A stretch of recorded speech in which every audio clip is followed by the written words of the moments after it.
Welcome back, everyone, for a Time Like This podcast. I'm Ashley, and this week the podcast is going to be a little bit different. Usually we have a co host or we're interviewing someone, but today it's a solo day. We had some bad weather in our area, and so we had planned to record on Monday, which we typically do, but the weather kind of intervened. We wasn't wanting to get out, and then we planned again for Thursday, but then more bad weather hit. Actually, we had planned to meet, and then Natalie had told me, she's like, oh, by the way, there's more bad weather coming in this afternoon. And I was like, oh no, I need to run to the store to get a few things. And she's like, I've got to go to the store.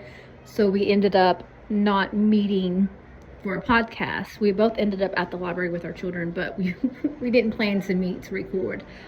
And we planned for Friday. Things didn't work out. Nobody wanted to record with me. That was in my household. My children were too little. My husband said no. So I was like, you know what? We're just going to try a solo podcast and see how it goes. So I've been thinking, I've started reading the book, The 5 a.m. Club. And I don't know, I'm just starting the book, so I'm not sure if I can recommend the book or if it's great, if it's bad. I don't know. I've just seen a lot of people talking about it.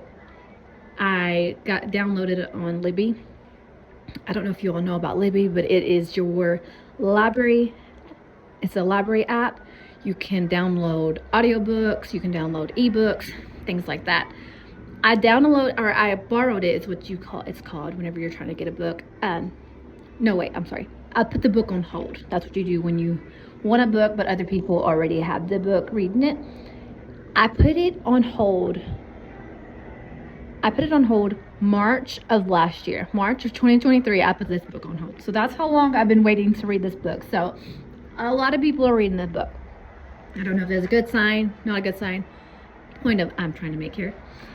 In the book, it talks about mastering your morning routine. So it's basically saying if you have your morning structured well, then the rest of your day is going to fall into place. And this is something that my mom and I have talked about before. It's a little bit different than what the book's talking about, and I'm going to come back to that. But my mom and I have talked about however much time you have is how long it takes. So if you have an hour to get dressed, it's going to take you an hour to get dressed.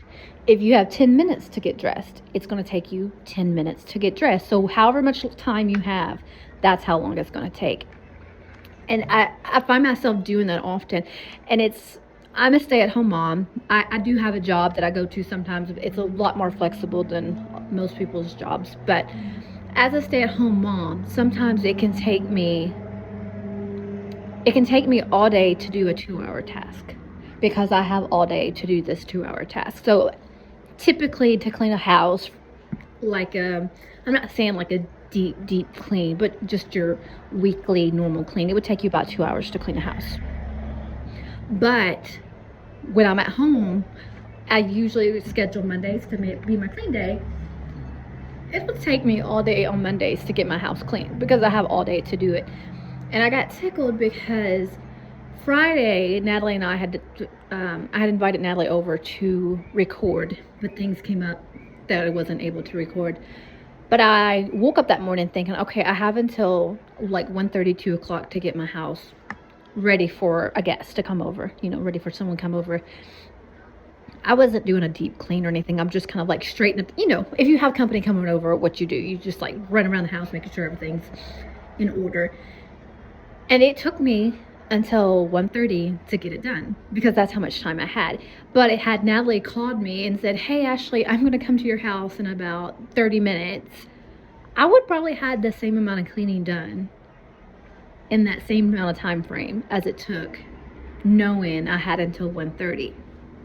So the point I'm trying to make here is if we as stay-at-home moms, as just people in general, we don't have to be stay-at-home moms. I just realized that sometimes stay-at-home moms have, I don't want to say flexible hours because there's a lot of things that we have to do when it comes to your child. You are not flexible with what your child needs are. But as far as having to get some things done, we have a little bit more flex, if that makes any sense.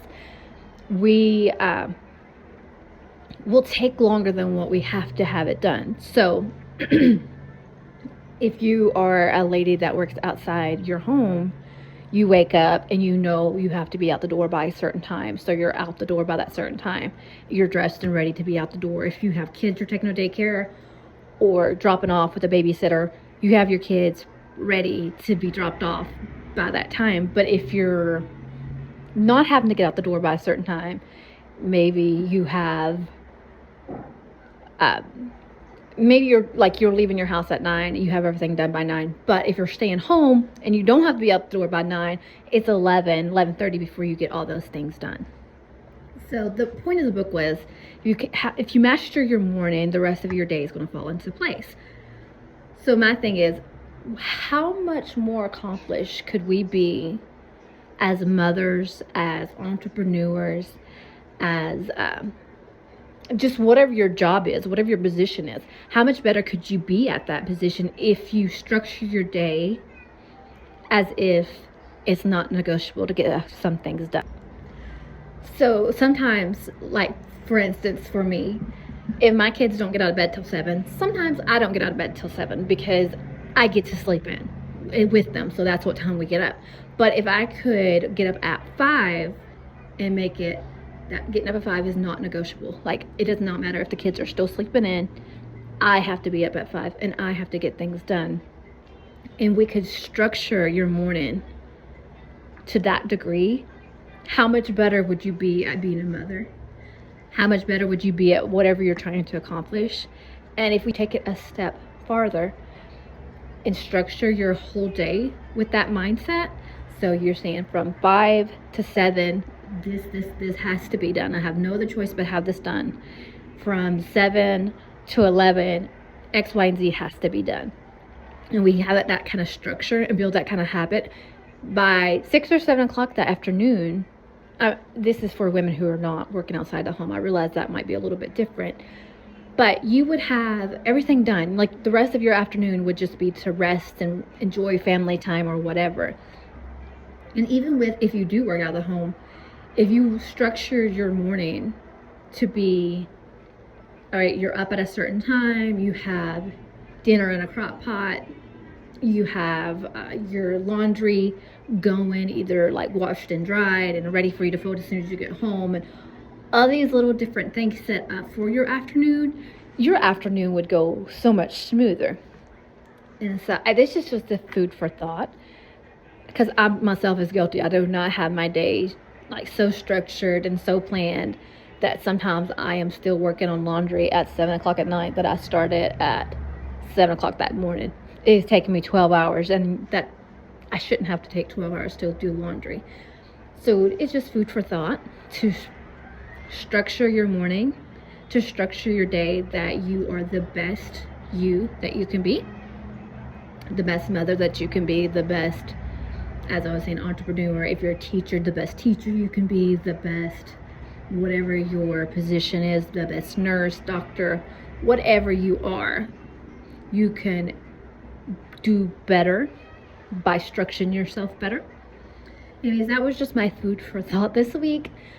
That's all the time that I have for today. And I realize today is a little bit different than usual. The podcast is a little bit off. But I do want to say on behalf of us that we appreciate you all listening. We appreciate all the feedback that we get. We get them through people or text us. Some people comment. Just whatever you all do, we really appreciate. We really appreciate if you like the videos. If you're listening on YouTube, if you are listening on Spotify, we like a 5-star review. If you follow and share.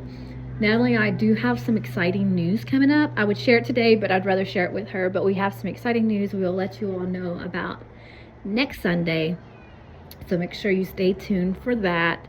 And as always, make sure you like, subscribe, and comment, and we will see you next time. Bye.